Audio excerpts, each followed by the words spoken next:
Hey, good evening, folks. Welcome to the pre-show of the Intrepid radio program. We're just getting rolling here. And you want to... Nice. You do that just like your mom. What do you need? You want to get the kitty. He keeps crawling up here, and I am not going to be able to prevent him from doing it over and over again while I'm doing the radio show. So if you could grab him. Folks, this is the preliminary. Daniel Longer is a bit under the weather today, feeling sick. Sorry to hear that, brother. I'm not tip-top today either. I'm going to try to get a good night's sleep tonight. So, there's Kitty. Hi. All right. So, good night. Good night. Keep Ellie in your room with you. Ellie wants to sit in her room by herself. Oh, by herself? That's new. All right. Mom's out at a scout meeting. So being a den leader, she's got every Monday, not a den leader, the troop leader, she now has to be there every Monday night for meetings. So I'm going to turn on the connection to... Oh, she's home. Is that you, Rainey? Okay, she's home. So that's a good thing. Input device is right. And we're on the stream. And we're ready to roll at 4 minutes and 26 seconds after the top of the hour. Hey, Jeremy Hansen. Good to see you, brother. And Matt Finn, good to see you. Ryan Gale, yes, that was Bob Saget. Bob Saget has gone upstairs with the child. And Bob Saget is the cat, for those of you who don't know. So we got almost exactly 2 minutes, and we have to go dark and wait for the, and run the opening credits. We're all set to go. Mic's up. The right mic is selected. Everything's good. Good to see you, Niall Parkinson. Sarah Yusuf, good to see you as well. Who all's in here? Matthew Sainsbury is here. We have Susie Q is here. Ryan Gale is here. Matt Finn. Jeremy Hansen. Wait, I got to do the God voice with that one. Listen. Jeremy Hansen. The God voice gives you feedback. So, what is it? 9:03:03 by my clock. So Dave Potter, Uncle Dave, is here. He was just here not long ago. So he's either home or he's en route, in transit. He's helping us get the basement all put together. We've got a first coat of paint on the main wall. This, of course, will not be my studio. I'll be spraying ceilings in the studio tomorrow. And Dave and I will be doing floors in the studio tomorrow. And hopefully throughout the rest of this downstairs area. So we're not going to do much with this, by the way. It's going to have some color to it that we'll add in, but it's like a placeholder until we want to do something more.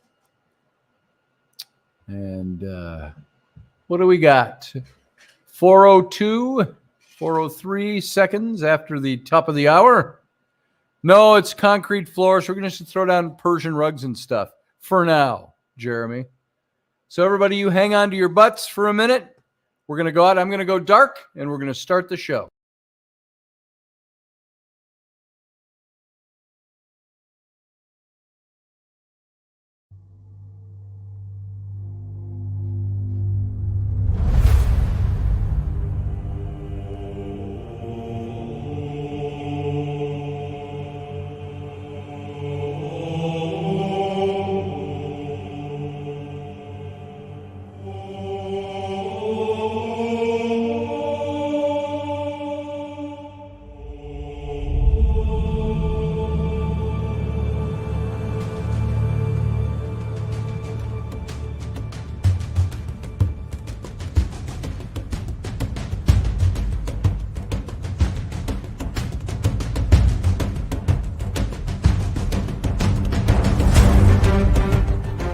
Intrepid radio program with Scotty Roberts. Intelligent talk.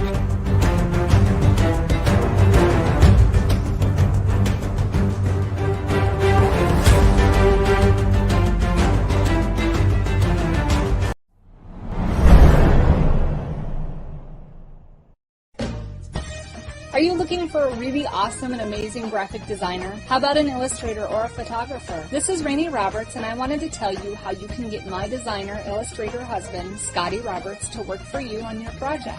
Do you have an awesome self-published book but no cover, or even worse, a cover that really sucks? Do you need a kick-ass logo for your company or some f***ing awesome graphic designs for your ads or website? Then get in touch with my husband for the best f***ing awesome kick-ass design and illustration. He knows his stuff, and he's been at this for more years than I've been alive. Go to ScottAllenRoberts.com. That's Scott with two T's, ALANROBERTS.com to take a look at his online portfolio of work, or call 651-468-8115. Now go out and kick some ass with some kick-ass graphic design. Hire my dad so he can take me to Disneyland.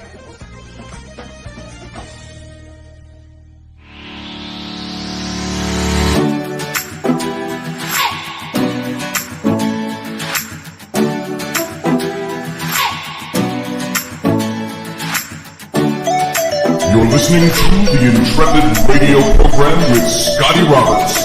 Intelligent talk.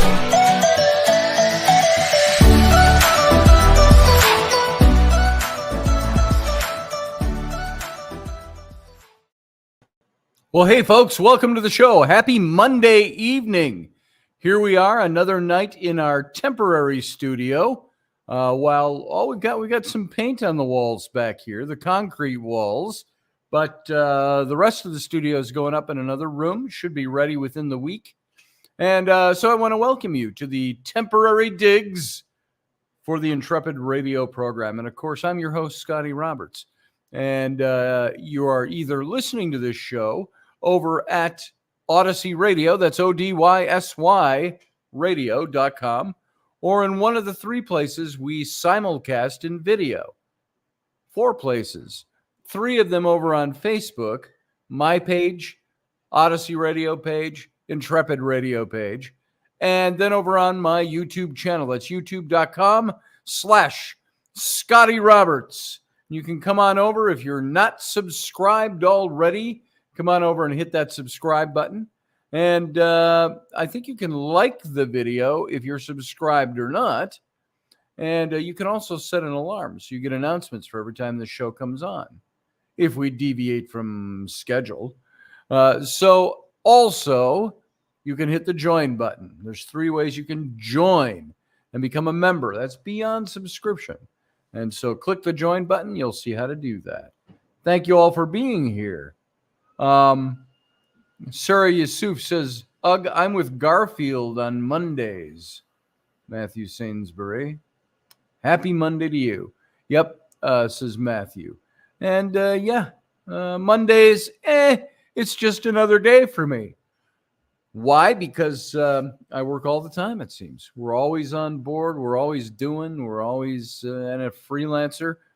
I worked on projects over the weekend.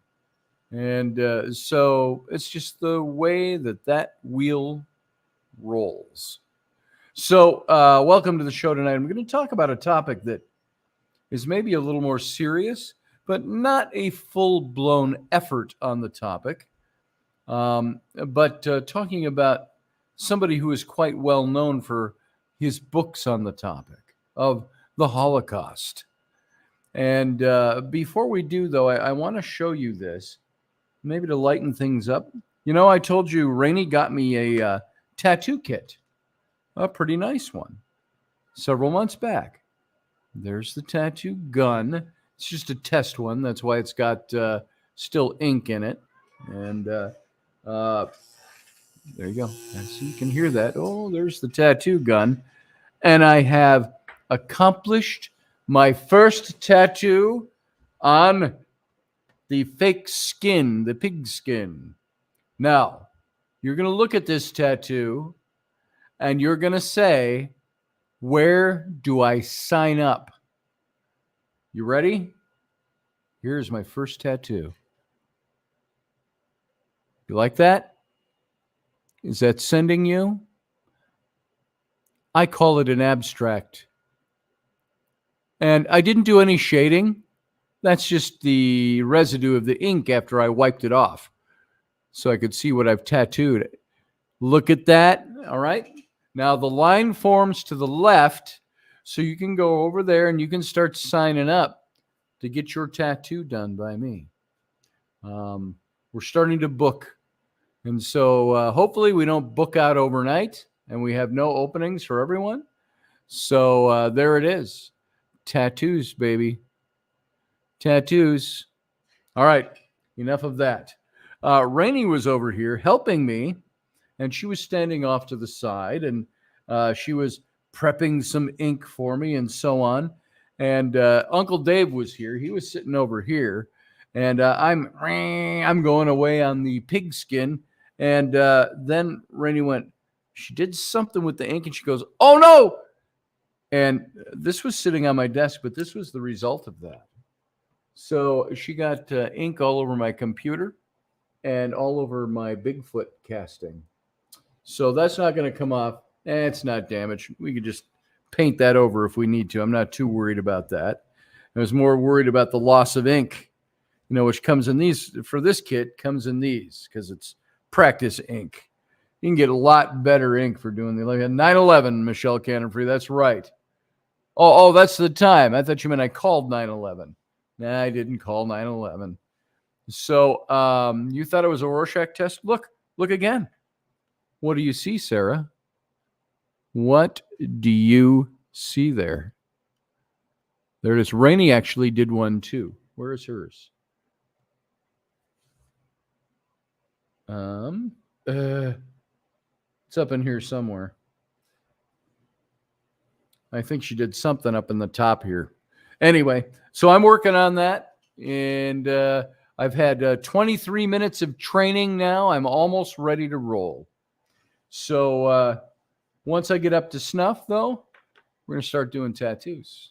We'll see how it goes. It's going to take a little while to get all my skill level, my skill set up to snuff. So it looks like a bird. Well, that I intended that to look like a bird of some sort. Anyway, let's move on. Wish me luck as I train on that.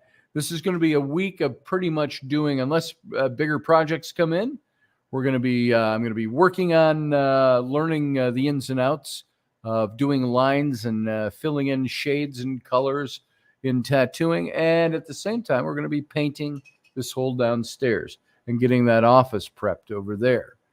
So an albatross? Is it a sofa, Bob? Is it a chifforobe? Is it an albatross? Perhaps an ibis? Is it an ibis? Please tell me it's an ibis, Bob. So keep guessing, Matt Finn. We should make that a contest. There you go. If I ever get up to snuff and I'm good at this, we'll keep this and frame it, or we'll do a giveaway with it. You can have my first tattoo ever in 3D. All right. Enough of that. Let's get on with tonight. We're talking about the Holocaust, which is a very serious subject. You almost feel like you need to be somber when you talk about a topic like this, because it was an incredible waste of human life. They say 6 million Jews were killed, and that's not counting. I've seen other numbers come out. It's more people wanting to do revisionist history and so on. I don't concern myself with those so much. It was also a Holocaust that was perpetuated against other people that were enemies of the Reich.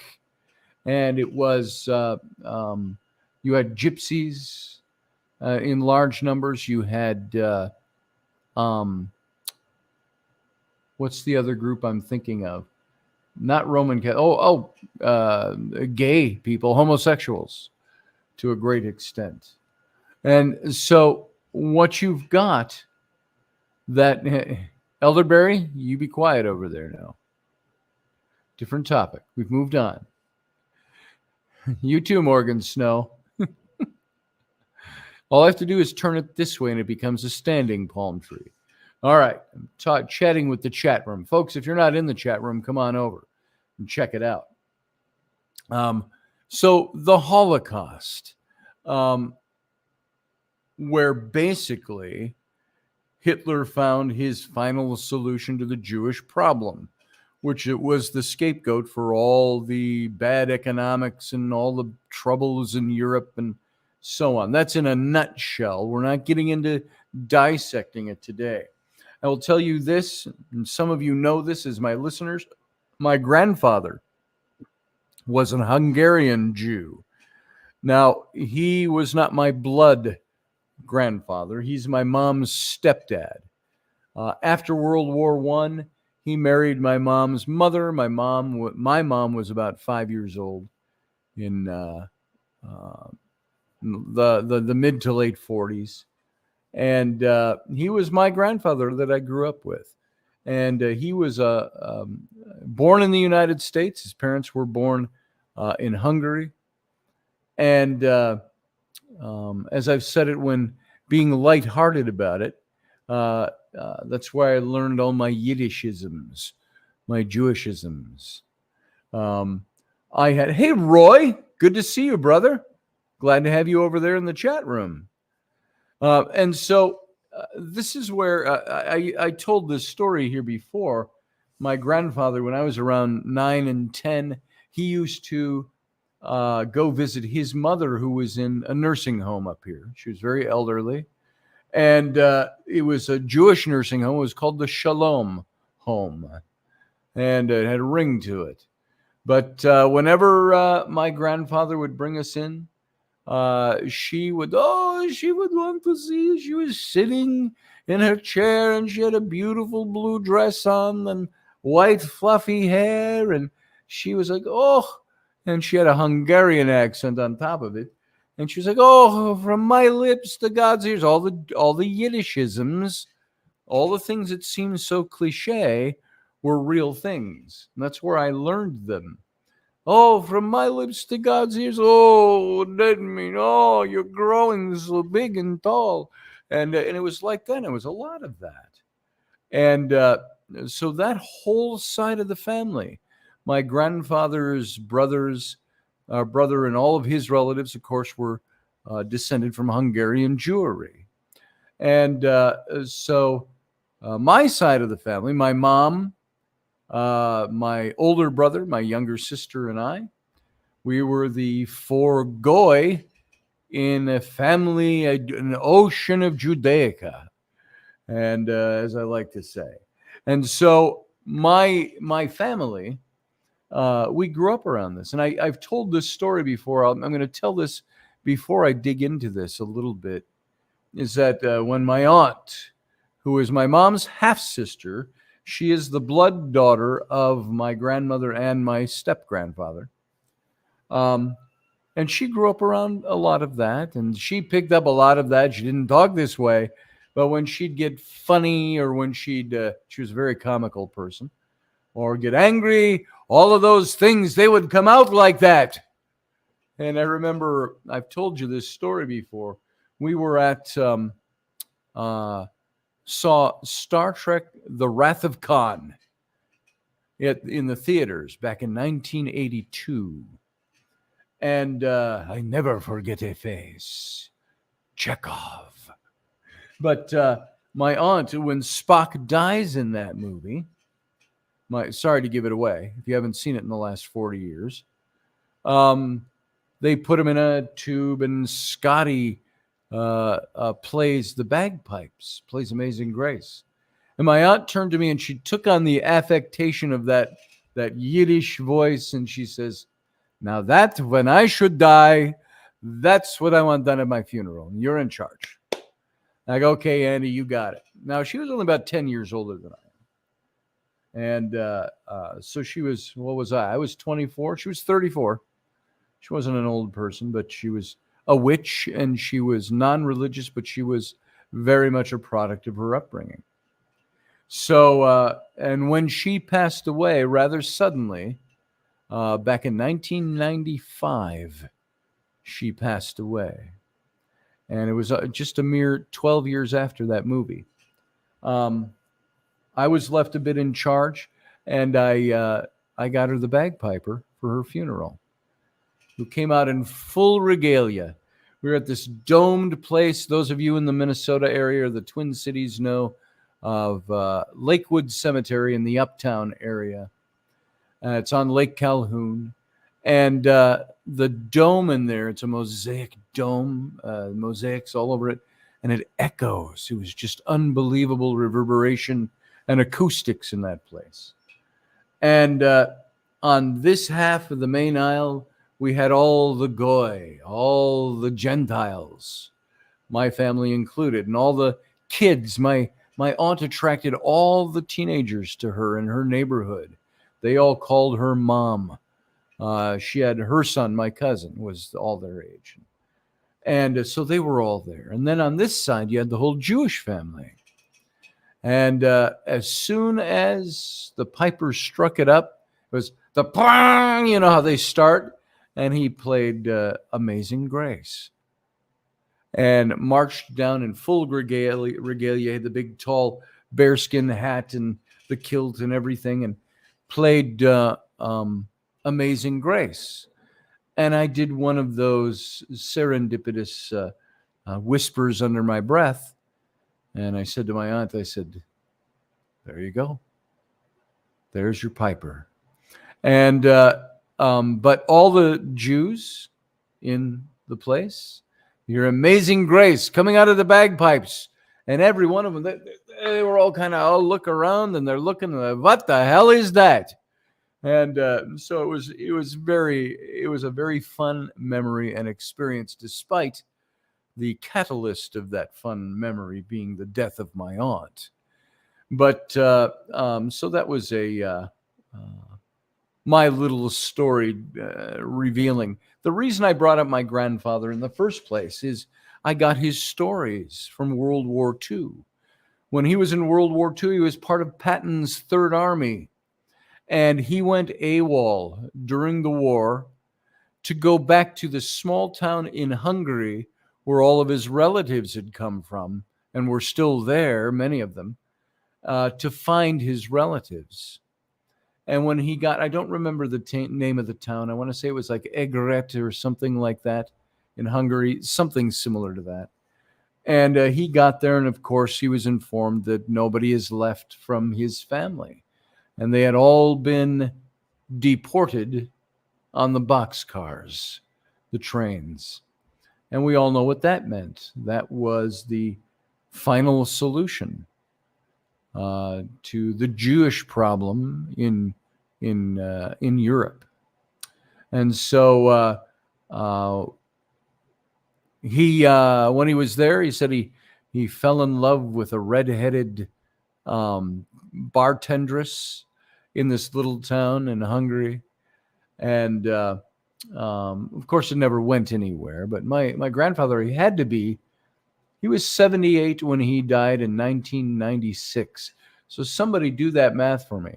If he's 78 and 96, how old was he in 1944 to 45? So 1945 to 1995 is 50 years. And he was 78, so he was 78 minus 50. Did I do that right? 28 years old? He was 28 years old at the end of the war. I thought he was a little younger than that in my head. And so he came back home and, of course, married my grandmother, who was a flaming redhead. So there's a great tie in there. But he would tell me stories of the war. And he showed me paraphernalia, artifacts that he picked up. He was part of, with his unit, liberating one of the concentration camps. I do not recall which one. It was one of the smaller concentration camps. Maybe when he told me, I did not recognize the name of it at the time. but he had taken like the Nazi flags off of the staff cars, rolled them up and put them in his bag, and he had medals and a German knife and a couple of things that he put in his bag. But those were his stories and the things that he went through. But I wanted you to hear a few things about a man named Elie Wiesel, or Wiesel, as he pronounced it. And Elie Wiesel, you may not know of him, you may not heard of him, but he had quite the reputation as a Jewish man in the United States.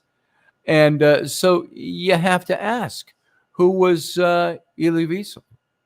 And because I'm going to talk about, he wrote a book called Night. That was the title for tonight's show. And he was born Eliezer Wiesel, and he was born in 1928. He was a Romanian-born American writer, professor, a political activist. He was a Nobel laureate and a Holocaust survivor. He authored 57 books, written mostly in French and English, including his book Night, which was a work based on his experiences as a Jewish prisoner in Auschwitz and Buchenwald concentration camps. He was a professor of the humanities at Boston University, which created the Elie Wiesel, or Wiesel. We say it Wiesel, we pronounce the W. Everywhere I've looked, it was pronounced as a V, a soft V, a Wiesel. He created Boston University created the Elie Wiesel Center for Jewish Studies in his honor. He was involved with Jewish causes and human rights causes and helped establish the United States Holocaust Memorial Museum in Washington, D.C. And in his political activities, he also campaigned for victims of oppression in places like South Africa, Nicaragua, Kosovo, and Sudan. And he publicly condemned the 1915 Armenian genocide and remained a strong defender of human rights during his lifetime.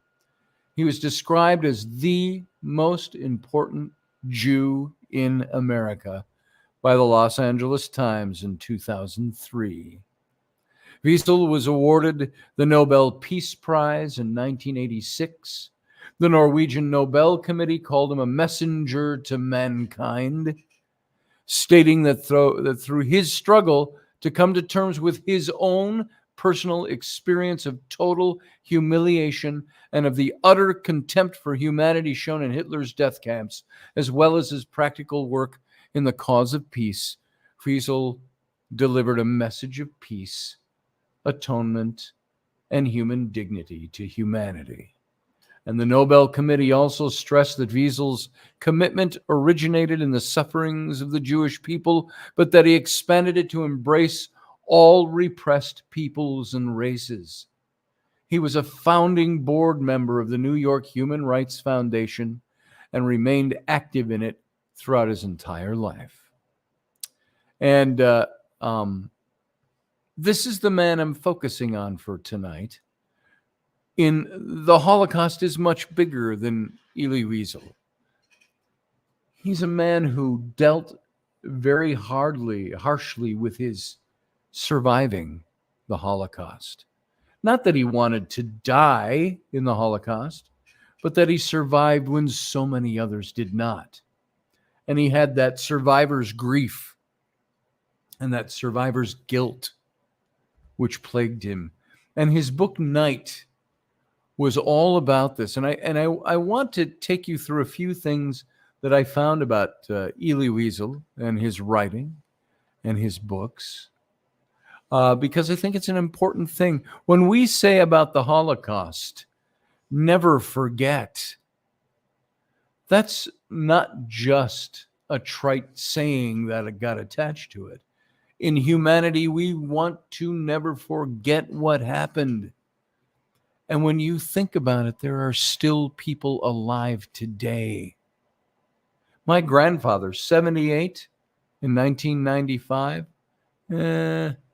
he would be near 100 years old today, thereabouts, if I did the math right. No, maybe not. Maybe he's 10 years older. But there's many people who lived as children and young people through the Holocaust that are still alive today, although that number is dwindling.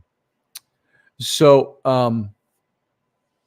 so I think this is pertinent when you think about the near genocide of an entire race of people, at least on the European scene. That is an event, series of events that we should never forget. Oh, yes, Niall. Why did I call this video Night? It's based on his book, because I want to be talking about his contribution here. Now, I want to tell you a little bit about him, a little more than we have already. He was an author. He was an activist, Elie Wiesel.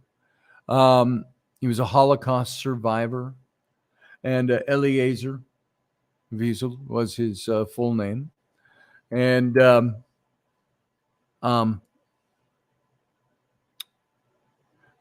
there are many documentaries out there that discuss the traumatizing Holocaust, including historical events that led to the rise of Germany's Adolf Hitler, and the controversies around the Nazis and the Third Reich, and the conspiracy theories about Hitler's involvement in witchcraft and the Illuminati, and all the impact of the Holocaust on the Jews who were killed in the concentration camps. So what are the best documentaries about the Holocaust? There's a bunch, and I'll introduce you to them when we're done with this. But right now, I'm going to refer to some notes that I've got here. I may have accidentally, there we go, moved myself off of there. Night, the book Night by Elie Wiesel, is part of a trilogy of books that he wrote charting the author's journey from the darkness of the Holocaust to the light of post-war peace in his career as a writer, an academic, and Nobel laureate. And the series of books that he wrote follows the Jewish tradition of the beginning of the day at nightfall. Hence, now you know that the Jewish tradition is the day begins when the sun sets. And it ends just before at sunset the next day, and the new day starts. That's why in the Bible, when you saw in the book of Genesis, when God did the creation, and it's written in Hebrew, it says, and the evening and the morning were the first day, and the evening and the morning were the second day, and so on. That was the tradition. The new day starts at nightfall. And so the other books in the series are Dawn and Day. And though Night is the most famous, it's noted for its harrowing chronicle of life as a prisoner at Auschwitz and Buchenwald, those concentration camps, and its nihilistic rejection of God in the face of such unfathomable cruelty. Night provides an in-depth expression of Elie Wiesel's personal battles with his immense guilt and the ugliness of humanity. And most of his life after surviving the Holocaust was devoted to combating indifference, intolerance, and injustice.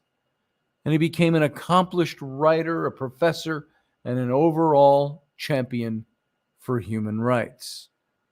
And his fate was basically sealed in 1940 at age 12, when Hungary, my grandfather's parents' home country, which was in the alliance with Nazi Germany, annexed his hometown of Sighet, Romania. And all the Jews in the city were forced into a ghetto. And in 1944, when Elie was 15 years old, Hungary colluded with Germany to deport all residents of the ghetto to the Auschwitz-Birkenau concentration camp in Poland. And upon arrival at Auschwitz, Elie's mother, Sarah, and youngest sister, Zipporah, were killed.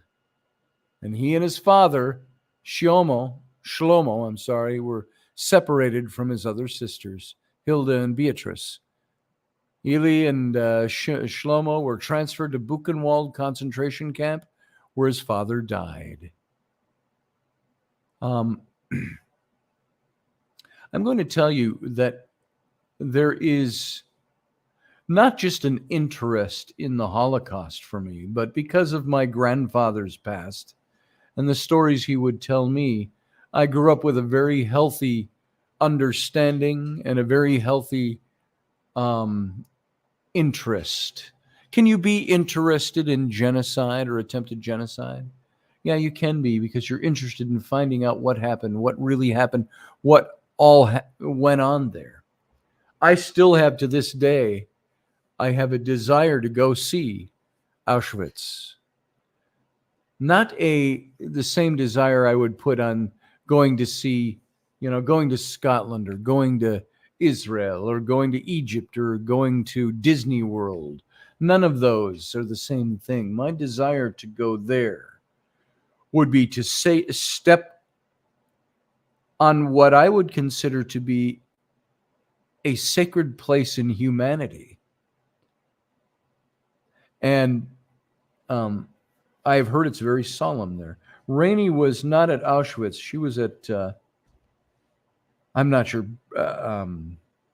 which one she went to. When she went on a trip in high school, they were in Germany, and she went to a small concentration camp there. And Niall mentions it was a series of books of their time. I recently read The Nazi Doctors by Lifton, a Jewish man, very detailed psychological dive into the horror, without judgment, just facts.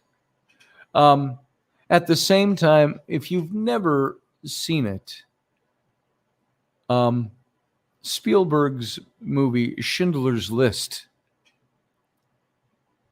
I watched that a few little clips of that with my son,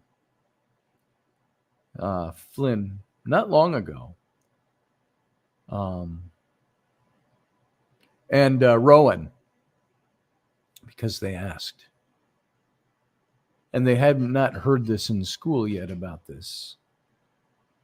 And so we watched a couple of clips. We spent maybe 20 minutes watching clips from that movie. And it was so well done and so wrenching at the same time. Riveting.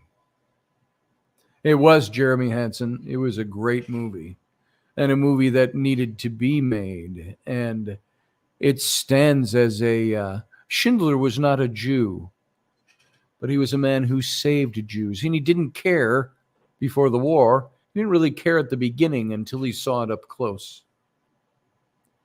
And he saved as many people through his munitions factory as he could until he was found out, and I think the war was over, or close to the end of the war. And at the end of this movie, they show some of the people that were portrayed in the movie, elderly now when the movie was made. And on the slopes outside of Jerusalem, the cemeteries there, they showed Schindler's grave.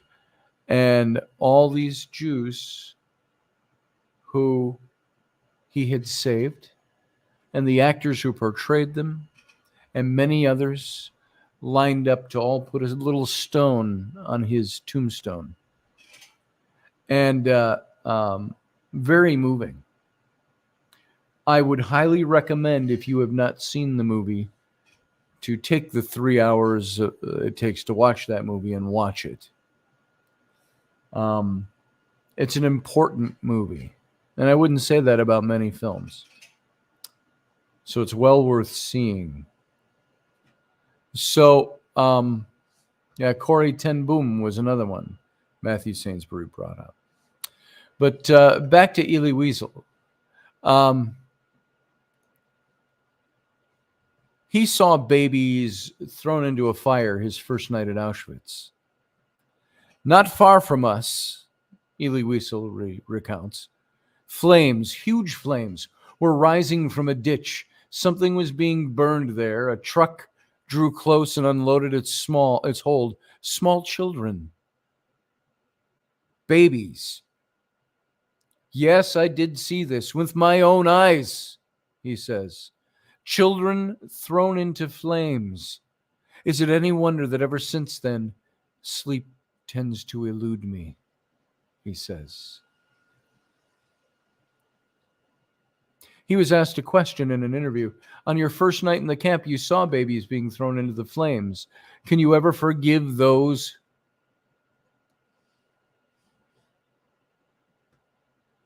who killed the children?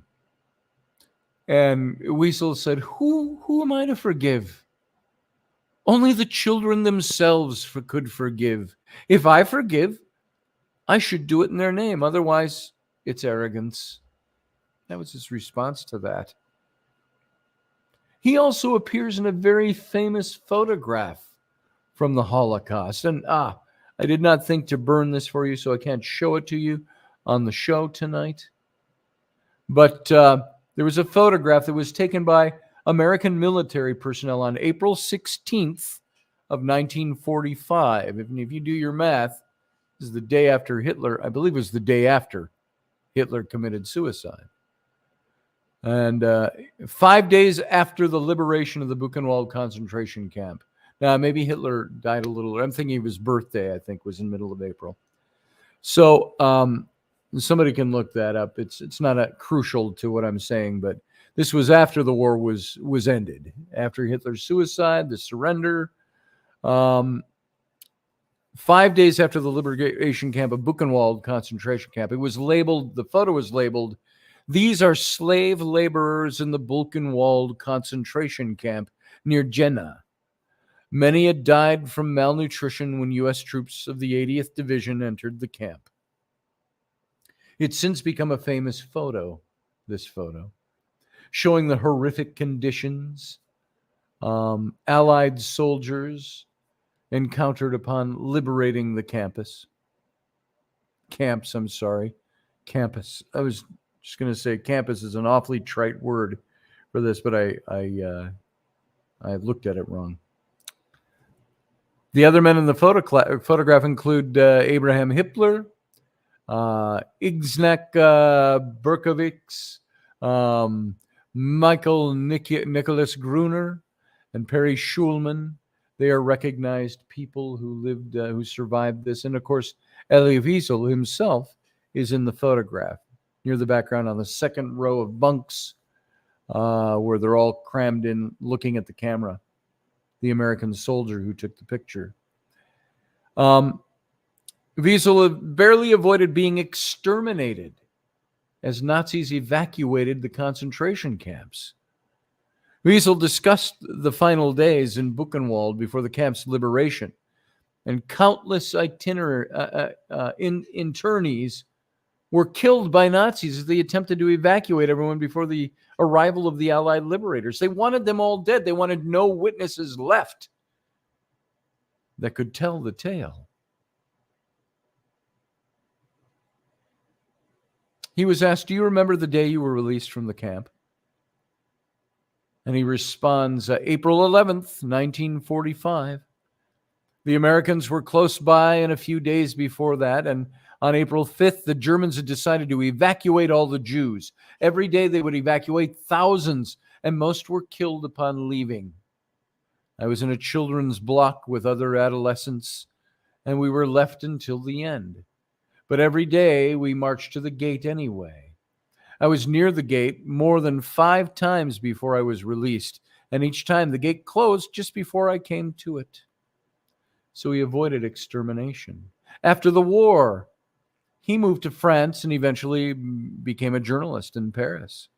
On April 11th of 1945, the U.S. Third Army, my grandfather was in Patton's Third Army. They liberated Buchenwald. This might have been the place that my grandfather was, Buchenwald concentration camp. Wiesel, 17 at the time, was sent to France with other orphans and was assigned to an orphanage. And before leaving the camp, as he said in 2000, the first thing many of us did upon liberation was reassemble to say a prayer for the dead. Wiesel eventually made his way to Paris, where he enrolled in the Sorbonne to study literature, philosophy, psychology, and by age 19, he was working as a journalist for a French newspaper, earning $16 per month.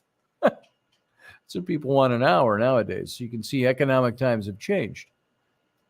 That's when rent's due at $6 for the month. So a few years later, in 1949, he was sent to Israel to cover the early days of the new nation. He had a loss of faith. Can you blame him? He described this in the book Night, and it coincided with a period of Orthodox Jewish practice. Night, the book, deals in part with Wiesel's loss of faith during and in the wake of the Holocaust. Having spent some time of the most impressionable years of his life in a concentration camp, Wiesel had serious doubts about the existence of God. Imagine, how could God allow this to happen? And in their belief system, to his chosen people. However, he was also driven so far into his identity as a Jewish man by the Nazis, his religion became inextricable from himself, even though he was eschewing God. The Nazis drove him into his Judaism. In the wake of the war, Wiesel requested to join a group of Orthodox boys to be placed in homes with kosher eating habits and strict religious observance, and his parents had been Orthodox. And as a young adult, he elected to be as culturally Jewish as possible without going full Orthodox. He also had his most serious crisis of religion. During the period while studying at the Sorbonne, he read Fyodor Dostoevsky, Jean-Paul Sartre, and Franz Kafka, Thomas Mann, and other writers who reiterated the lent credence to his doubt. The fundamental contradiction of cultural identity for Wiesel and the religious belief found in Night struck a chord with many who went through similar experiences and helped those who didn't understand what had happened during the Holocaust. Have you ever seen the graphic novel? It was an underground graphic novel for a long time called Maus, M-A-U-S. Thick, all black ink, little squares and lines, about the Holocaust. If you have not seen that book, I recommend look up Maus, M-A-U-S. Look that up and read it. For those of you coming into the chat room, Justin Green, Wes Pedden, I'm not taking calls during the show. If you stick around for the captain's cabin, we might be able to get you in then. Wiesel experienced the death of his little sister at the concentration camps, and it haunted him the entirety of the rest of his life. In 2012, Wiesel spoke of the thing that haunted him the most about the Holocaust, the deaths of young children, such as his sister Zipporah, who was only 7, the age of Ellery, when she died. He was asked, when we were in Poland in 2006, I remember you said that the souls who perished at Auschwitz were still there and that they listen. Wiesel said, "You know, I have in my pocket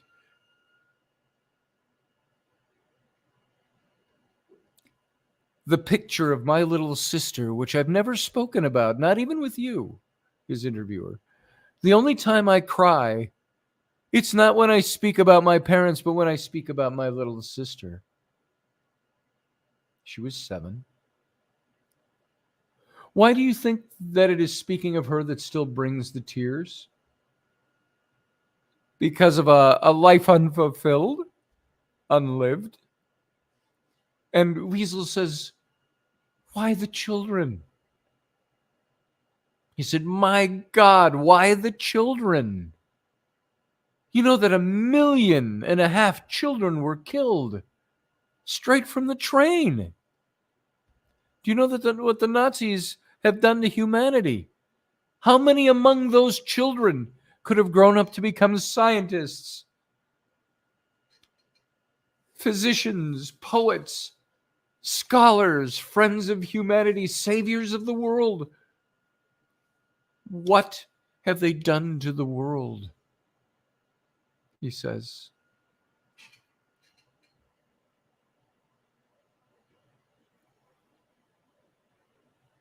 I told you a while back that I read a very different kind of book from Whitley Strieber, who had written Communion, about his alien abduction experiences, and a man he met at a hotel at an event.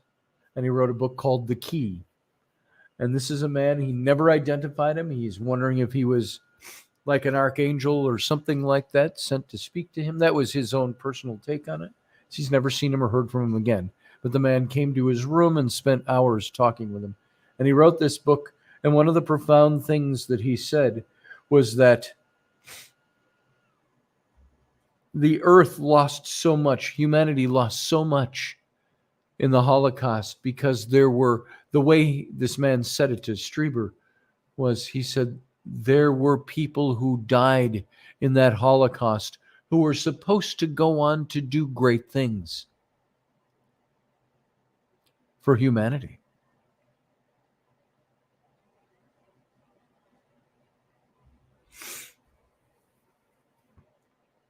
Works like Mouse they're trying to be banned as we speak, said Pearson Castile. That's crazy.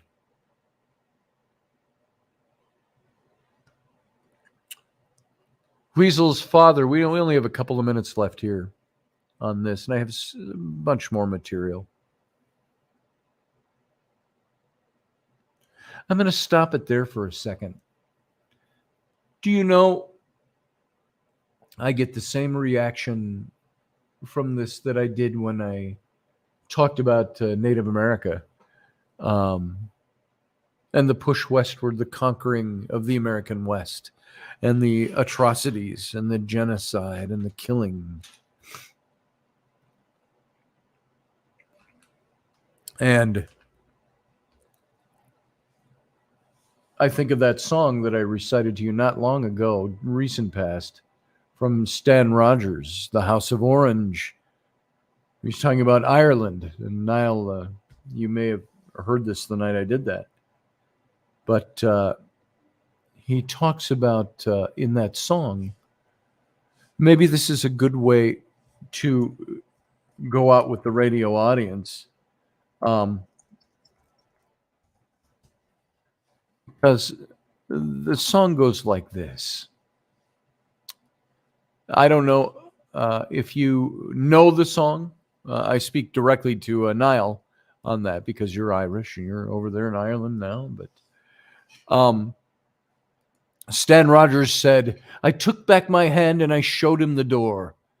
No dollar of mine would I part with this day for fueling the engines of a bloody, cruel war in my forefathers' home far away, who fled the first famine wearing all that they owned, were called navigators, all ragged and torn, and built the Grand Trunk here and found a new home wherever their children were born. Their sons have no politics none can recall, allegiance from long generations before. This land or this or that name can't matter at all or be cause enough for to war. And meanwhile, my babies are safe in their homes, unlike their pale cousins who shiver and cry while kneecappers nail their poor dads to the floor and teach them to hate and to die. It's those cruel beggars who spurn the fair coin, the peace for their kids they could take at their will, since the day old King Billy prevailed at the Boyne. They've bombed and they've maimed and they've killed.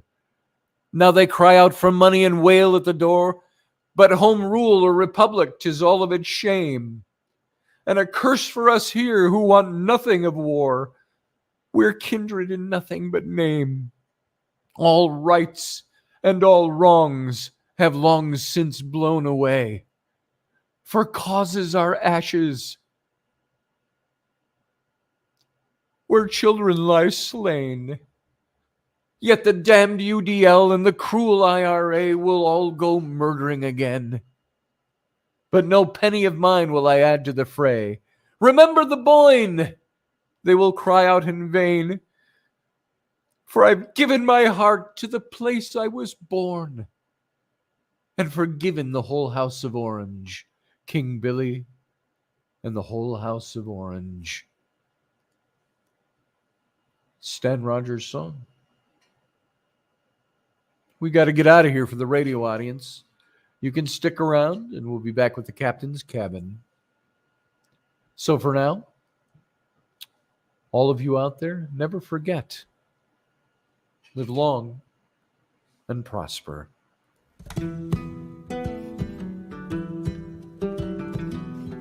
Join us every weeknight at 9 p.m. Central Standard Time, 10 p.m. Eastern. The Intrepid Radio Program, a Scotty Roberts Productions broadcast.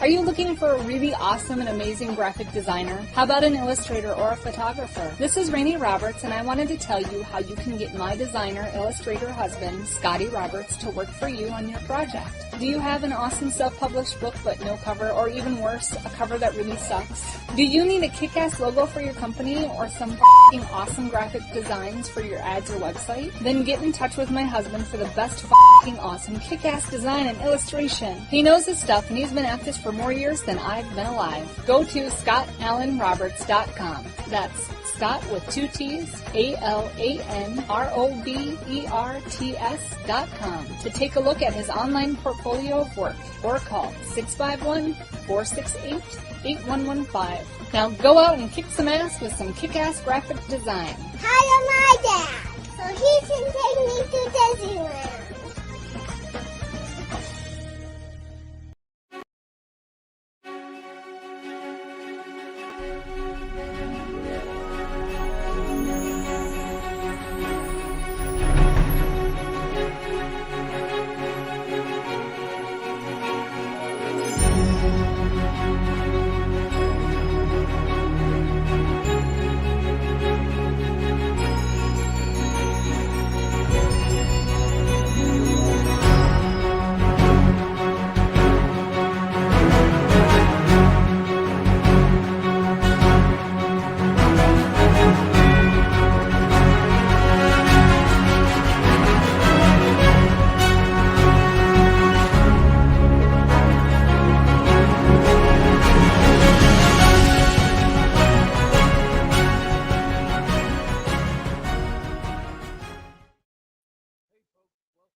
Sorry about the mute. Thanks to everybody for hanging over from the radio show. And I appreciate that you would take the time to be here in this, the captain's cabin. And I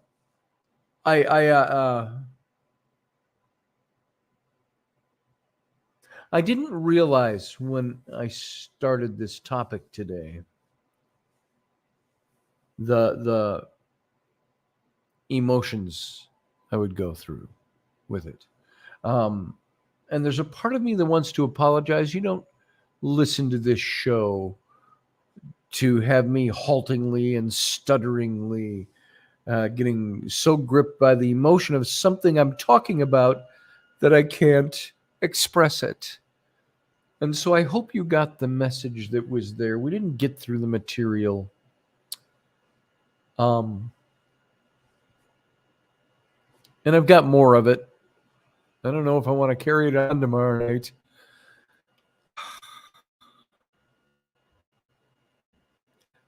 Because of my grandfather and growing up with his stories, I surrounded myself with the history of the Holocaust, and I read several books about the Holocaust. I read several fictional works about the Holocaust. Among them, primarily, I read the fictional works of Leon Uris.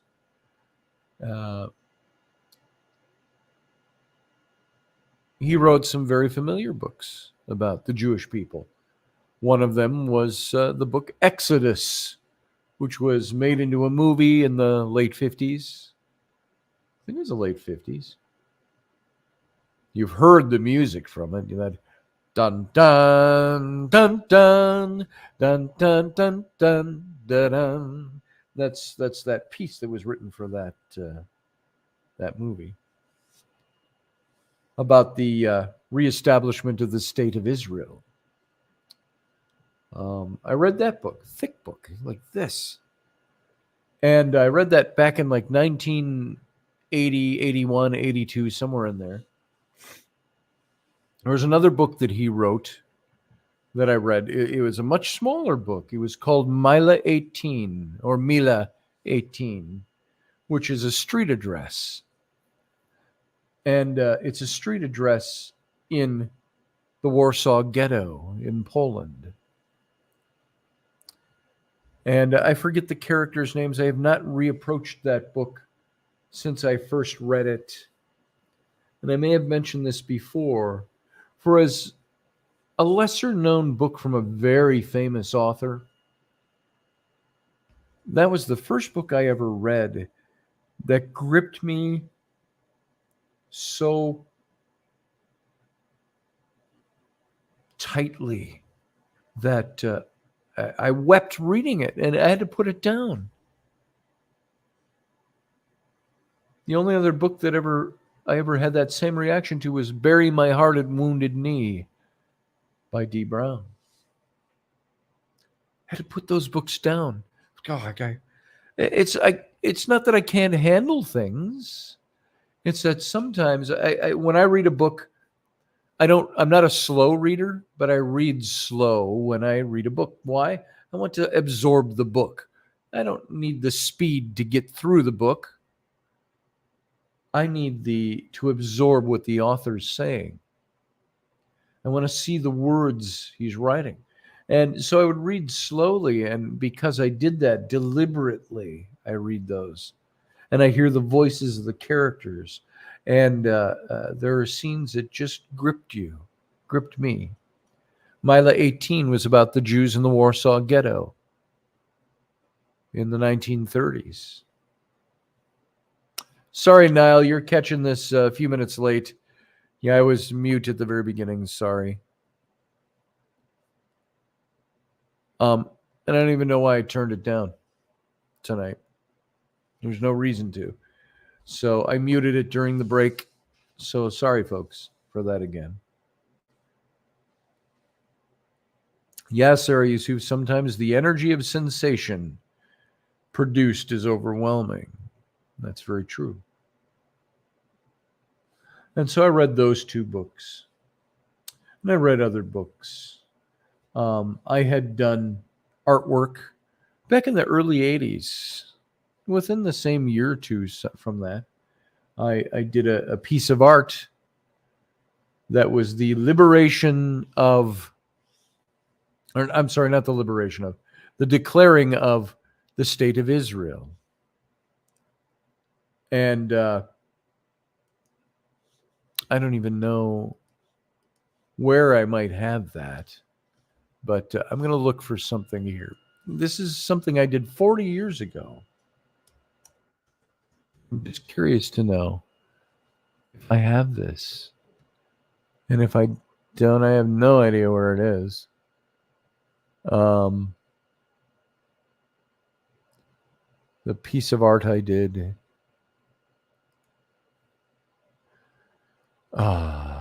Give me a second here. I'm going to try to talk while I'm looking. Israel, 1948. Here it is right here. So what I need to do is open this up. And I'm going to save this. I thought it was a bigger file than this, but I'm going to save this as a JPEG.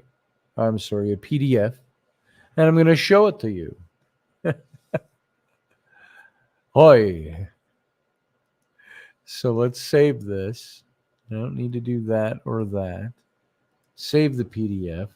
I'm going to come over here. I'm going to load it up because I want you to see this. Now, this is, sometimes I cringe at old artwork.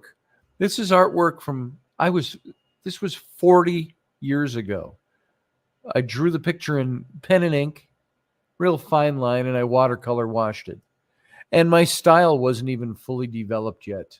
I was maybe 23 years old when I did this. Let me find it here for you. It's right here. Israel, 1948 is the way I have it titled. Okay, that's uploading. Jeremy Hansen says, sometimes the emotions we go through are actual instinctual warning. Instinctual warning the decimation of human progress. Would be crazy not to be emotional. Man, brother, I sure agree with you there. Yeah, Niall, I'm an emotional man. I sometimes think it goes away because I get so angry about things and pissed off and disappointed. Niall, I was quoting Stan Rogers, by the way. His song, it was a song, The House of Orange. Here's that picture. I'm going to add this to the stream for you. Boom. Now, this is a picture I drew in probably 1983. I don't even know if there's a signature on it and a date. But if you're seeing this,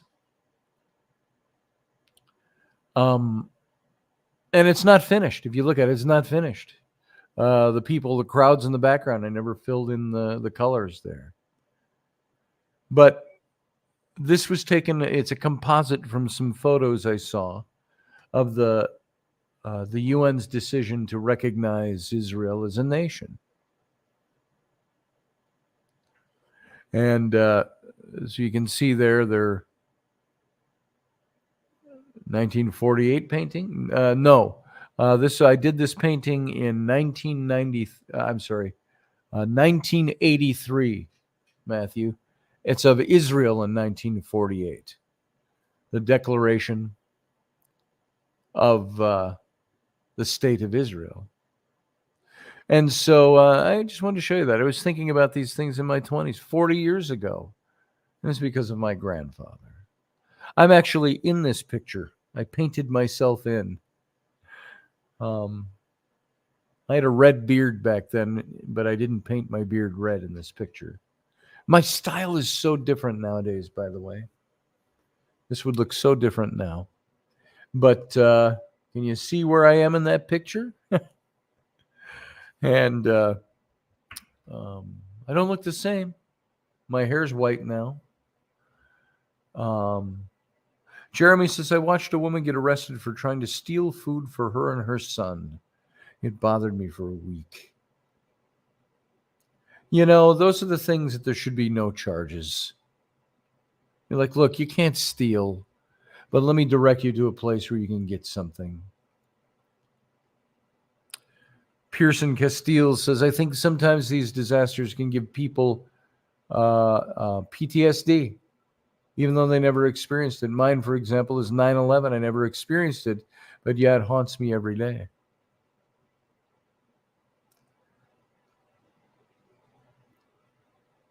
Yeah, there are some things that haunt me like that, to be sure. So there's my painting. If you haven't figured it out by looking at the picture, I'm the driver of the Jeep,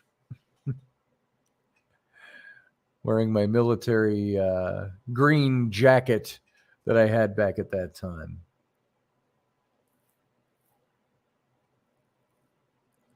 And my beard, which was redder than you see there. One of these days, I may revisit this picture and repaint it in a newer style. Yeah, Jeremy, it was a little fuller. Now it's all shaved down to here. But yeah, it was a full beard, and it was my first shot at growing a beard, and there it was. So it's memorialized in this picture. And I've got the original of this is still around somewhere. Yeah, it's a sympathetic PTSD that brings you back. Who and what is the man at the bottom in the blue-gray? Oh, with the red headpiece? Or are you talking off to the left? Kind of in the background, left center, lower center. Orthodox Jewish man. And the man at the bottom in the gray coat with the red Arabic headdress off to the left. Yeah, off to the left is an Orthodox Jew, I'm showing. And the man in the headdress would be what is known today as Palestinian. And perhaps not appreciating the ruling. So those are those two guys. That's the man. Orthodox, perhaps even not Hasidic, but definitely Orthodox. And my proportions are different nowadays. It's a scary pick, yeah? It is. Jeremy, what makes that scary for you? If you got a minute, you should come on here. I'm going to send an invite to the chat room, and you should come on. Oops. B. Command V. There we go. If you come into that, that'll pick up your camera and your audio. And I'll bring you in if you want to come in. Oh, the kids. Yeah, the little girl. I put the little girl in there. This, of course, is before Schindler's List and the little girl with the pink jacket. The pink coat. I picked that up from somewhere. Having the little girl be in the picture. The children. And this is where they're all celebrating, by the way, the pronunciation of the state of Israel.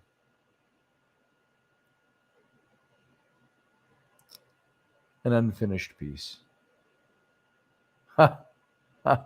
Oh, you're laying next to the kids. Sorry about that. Okay. Yeah, I understand that completely. So that's that. That's the picture.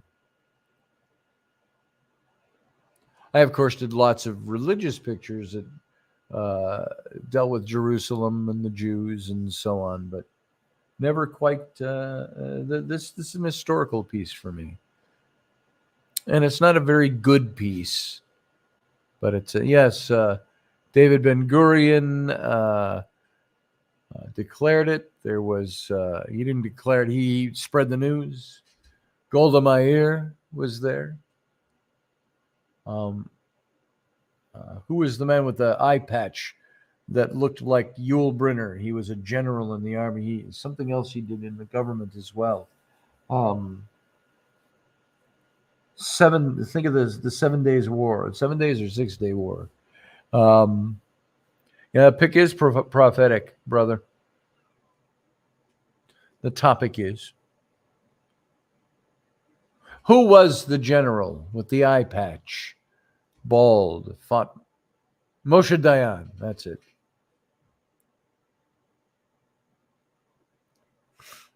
And all of these people were people I was very interested in learning everything about at the time. And of course, I was also just fresh out of seminary.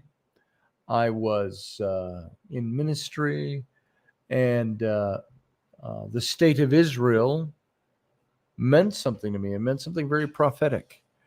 I've got Niall calling in. Let me get rid of this picture. And let's see, right there. Remove it, and I'm going to bring Niall in. Brother, how you doing tonight? Good, Scotty. I'm very moved by the show, to be honest with you. For various reasons. It kind of triggered me to think about something. You were talking about your Hungarian relation. Mm-hmm.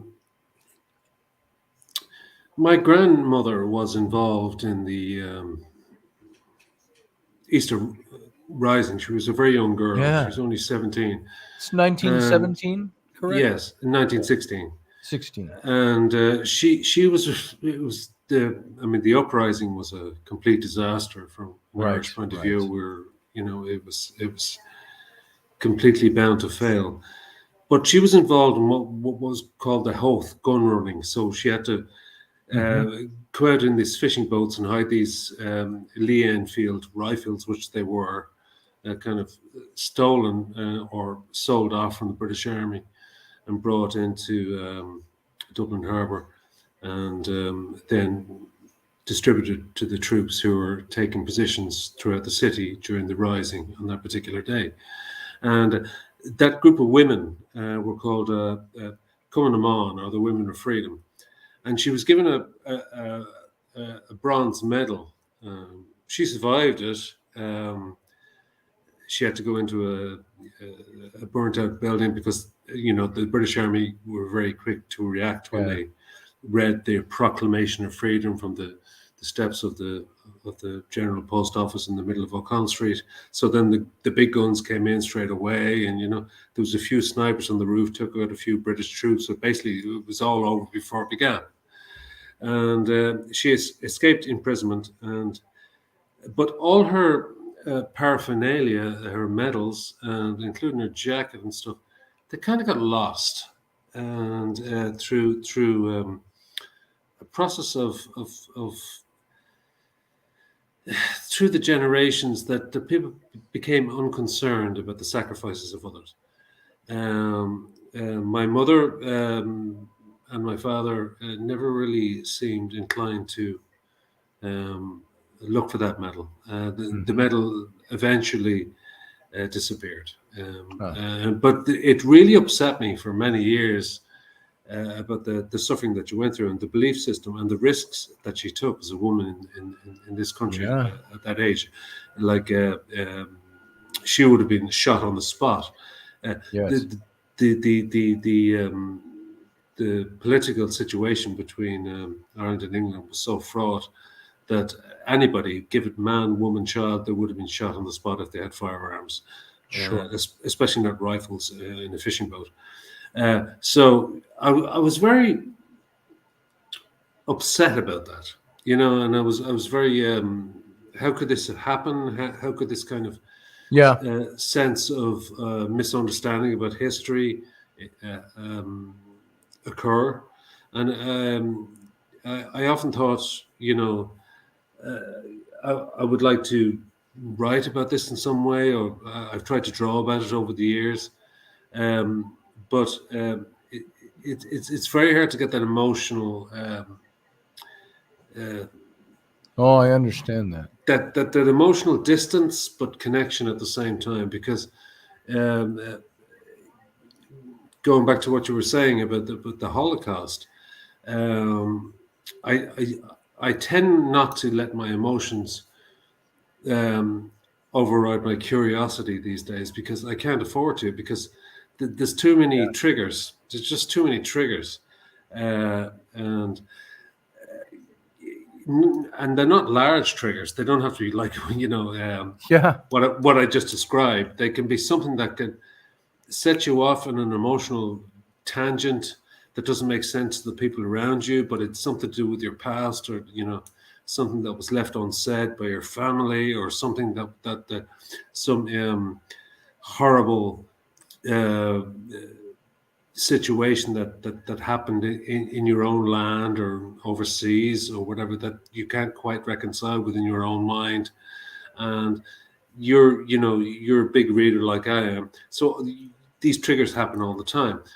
But I tend to look at things these days from a very practical point of view, because I kind of have to. It's a survival mechanism. So I'm not sure what I'm trying to say, but I know I've seen you before getting emotional about various topics, Scotty, and I don't think it's something that you can kind of say, well, this is the reason, or it's because of my family, or because it's just genetic, or it's something that I wasn't told or was told. I made a comment earlier on about the Holocaust in particular, that it was, in retrospect, it was a very cold comment. I just think that the Nazi regime was just a cult that happened. It was a perfect storm, and it's happened many times in history, in Sarajevo and Rwanda, and over again. And it's happening again in Ukraine. Sure. So you tend to lose that kind of horrific, the wartime footage of the frozen bodies falling out of the train cars, and the striped pajamas, and these emaciated survivors outside the wire. These things have happened like 150 times since then, for various reasons, The religious aspect ties into it, of course. The spiritual aspect ties into it, but the actual regime of Nazism has been repeated over and over again, and because there's moments in history where there's a slight gap in people's understanding, or the apathy of a nation or of a world, where certain parties can sneak in, and all of a sudden they can gain power and do terrible things, and the rest of the world just turns its head away. It's slightly different these days because we're in the nuclear age. That's why the whole world is looking at Russia. But if Putin was in power at the same time as Hitler was, we would have probably a very different situation on our hands. He'd be rolling across Europe as we speak. He would be annexing land left, right, and center. Sure. There'll be no sanctions. There'll be no threats of.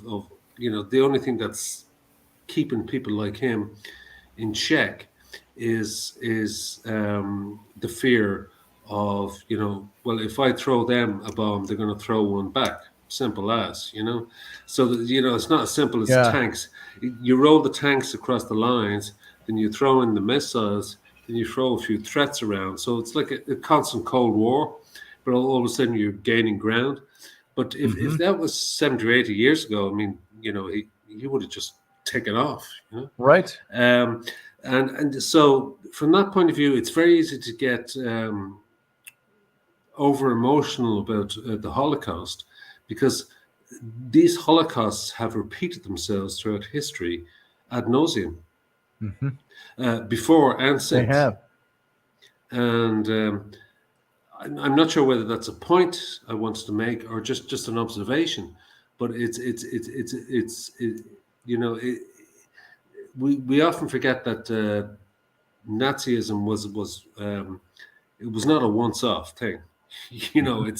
It has been hidden, and as time has gone on and weaponry has increased, and the rise of a Third Reich could happen in the snap of a finger today. Absolutely. So Jeremy says Mao, Stalin, Hitler, many more in the last 100 years. Absolutely. Exactly. Sarah, welcome. And Pearson Castile, I've got you in too. How you doing, brother? Hey, Scotty, I'm doing okay. I just wanted to kind of reflect for me, as, a visually impaired and mainly wheelchair-bound person.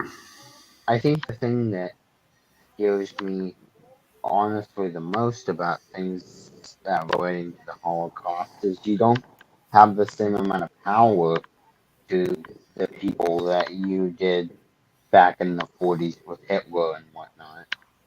But you have the same circumstances that I see day after day after day with all the hate that rises in this country. And it scares me to a point of, when will the boiling point boil over? Because, there's so much division and derision right now to where, that's the type of situation in which, you know, people like Hitler rise to power. And I think my greatest message that goes out to everybody is always just, to be kind and really try and be courteous when it comes to understanding, all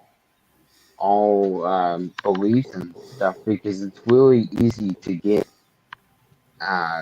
misled into a situation where eventually you lose all your morals and your values.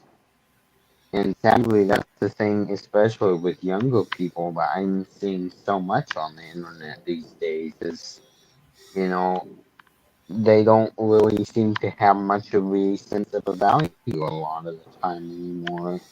It's one of those things to where they just, people, especially that are given, no context on anything, don't really understand history, especially in school right now. Well, I do think that's a huge problem in our culture, maybe in Western European culture as well, is that kids don't know their history. They don't know that history is boring.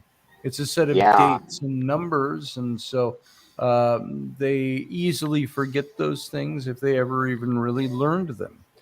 And it isn't really topically driven in the schools anymore. It's really date driven and synopsis driven versus the topic and why that was, there isn't much of a way of dealing with morals anymore in the school districts, I'm noticing.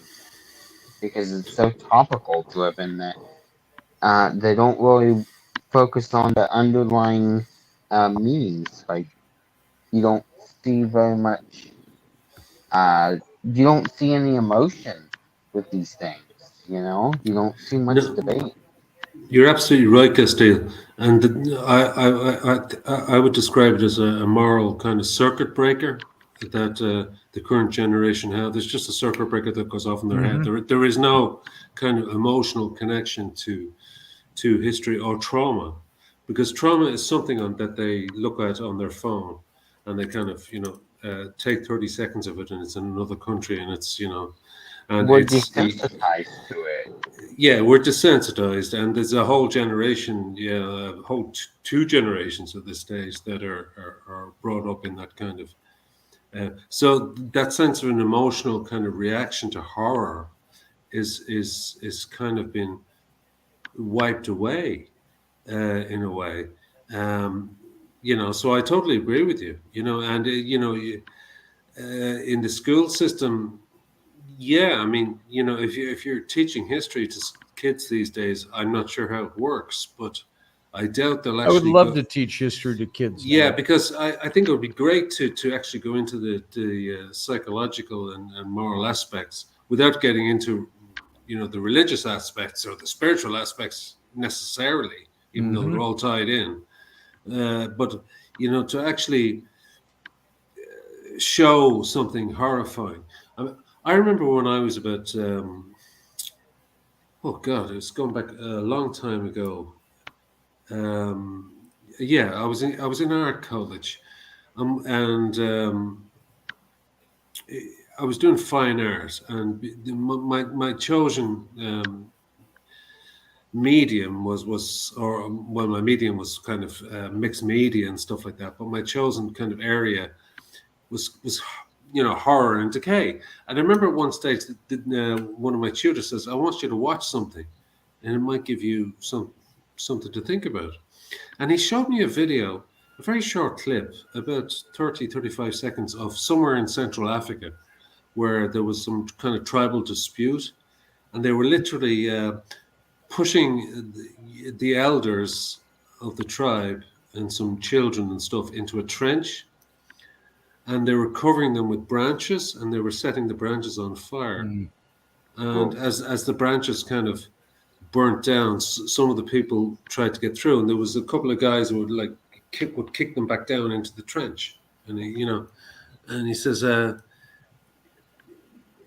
"Where did you get this?" I said, "Oh, that's part of a documentary I downloaded and stuff." I didn't download it at the time, but I found it, and a friend of mine, I think a friend of him was in journalism, so he used to get these horrible pieces of footage sent to him through newsreels or whatever.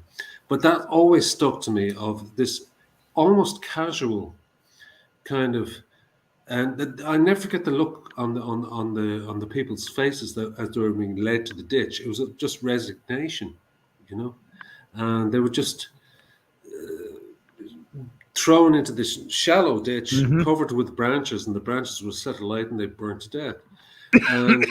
And I remember the same looks on the faces of the victims in the Holocaust, total resignation. And and he says, "I'm That's showing this what to you." scares me. Yeah, "I'm showing this to you now because this is what you want to do. This is what you want to explore.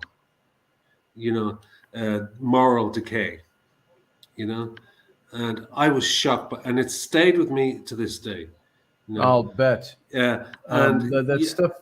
and I'm has sure weight. that happens every day in Central Africa, in these various warring tribes in these small villages, where they just, people are just, disappeared, and just kind of, and there's no emotional kind of repercussions because of it. There's nobody kind of screaming and shouting. It's just like, the people are so poor and beaten down and ravaged and decimated in their outlook on the world, so that they're just put into a ditch and burnt alive. Right. And yeah, other atrocities like that I've heard about, political killings and things like that. Sarah, you've been very quiet, but I would like to hear what's on your mind. Well, I mean, in with the Holocaust in particular, it's when they say never forget. I think it shows the level of how much a people or a person can dehumanize another person. Yes. Consider, because I mean, to reach a point where they're tossing children into a fire and not feel anything, or I don't know if they felt anything. They still did it. I mean, they did. Right. As far as lack of moral compass. I mean, with the the evolution of Adolf Hitler, he was reading Darwinism and took cherry picked from various other books that Sure. with who have totally different contexts, and to build his own narrative. From Darwinism, he took out natural selection, and then that evolved into the idea of the Aryan race being that the Ubermensch, the supermen, and then everybody else is considered substandard, or against that super race, and then through propaganda and all that, that was their promotion, that because of they were the super race, they were they were to rule everything and all that stuff. But I mean, just with the Holocaust itself, I mean, 6 million people have perished because of certain ideals, And Right. recently watching. I watched part of it. I couldn't sit and watch all of it because it was too long. I was watching part of that Ken Burns documentary. And Right. You mentioned that to me. yeah, the Ken Burns documentary that recently came out about the U.S. and its role in the Holocaust. And he basically, from the section that I watched, said that they took inspiration from the American South with Jim Crow. That sort of, that sort of idea, generated into the Nuremberg laws, which were, generated to oppress the Jewish people. First it was oppression. They would take away their rights. They may make them oppressed people, second class citizens, and then just go on and on and on to make them into a subhuman sort of race, and then eventually to a point where it led to the final solution that for them Mhm. the only answer was complete extermination. You have people who were tortured, and they were just taught you have people like Mengele who were treating people like lab rats and through torture. Right. And then there was another account of advances in so-called advances in sciences and and neurological sciences and brain studies. There was one doctor he received from the Nazis around 700 brains to practice on, but he never questioned where did they come from. You're right. I mean, they were treated Oh, cool. Thanks for the brains. right, but it's that total sense of dehumanization of people are just become things and parts and Yes. things that can be thrown away, which is something that it's something that nobody should ever forget, because Hmm. in like you guys were saying, we do see symptoms or remnants of that come up in our culture over and over and over again, because there's always a possibility of we know we're capable of going. Always. Yeah, Yes. we know we're capable of going to that area once. We did it once. Why wouldn't we do it again? Sure.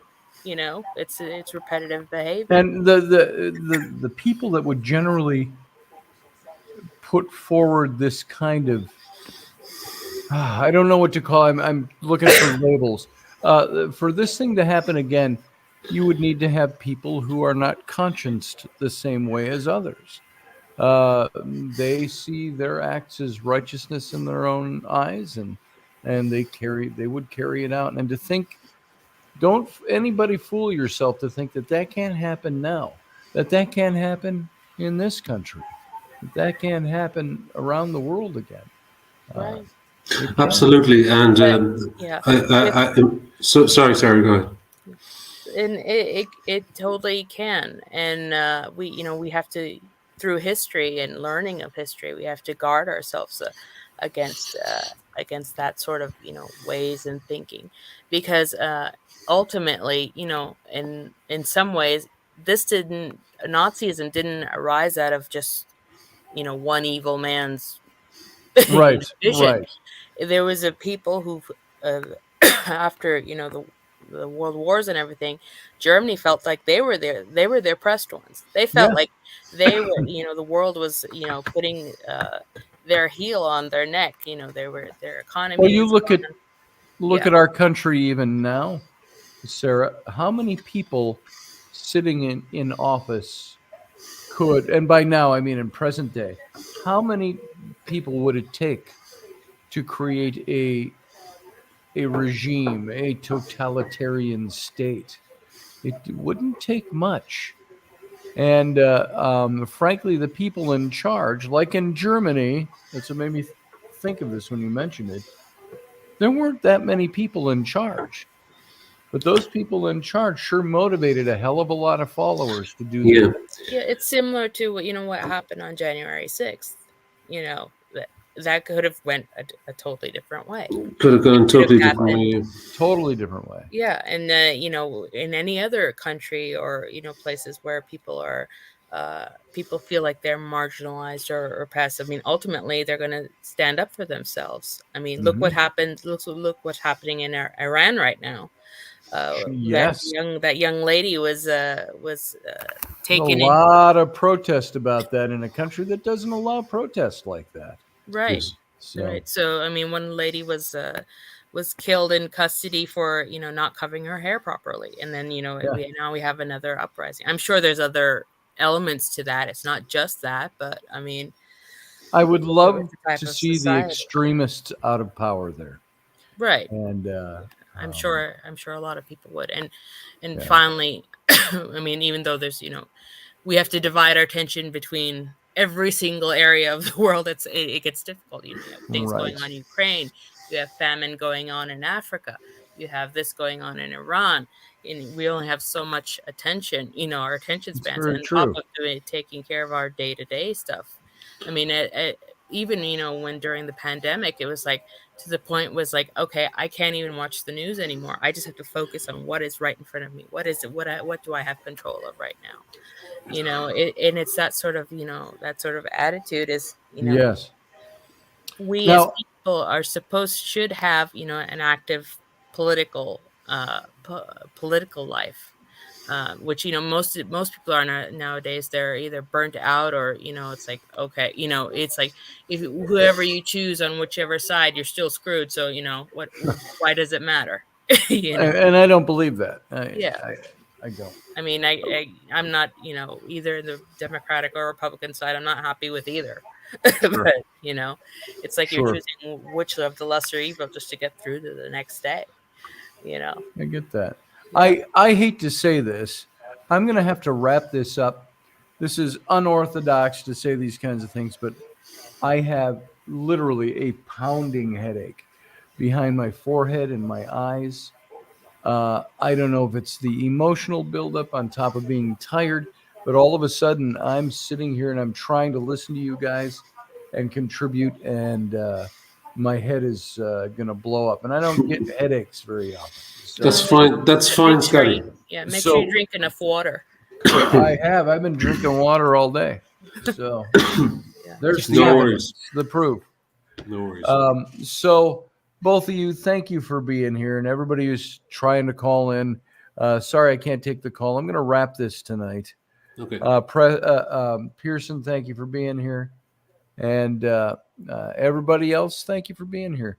Sarah, I'm going to let you go. So I will talk to you tomorrow. Sure. Have a good night. All right. Good night, guys. And same to you, Niall, brother. Good to see you. You have a good morning. Get some sleep. Hopefully see you tomorrow. Right, thanks for everything you had to say. And folks, that's it. I have got to check out tonight because I am not I was going to say I'm not feeling good. That's not it. My head's just pounding. And I got to go lay down, I think, and be done for the day. So, boom. Having said that, I want to thank you all for being here. I want to thank you for your time. Thank you for making this show a highlight of your day, I hope. At least you're here. So until tomorrow, live long and prosper.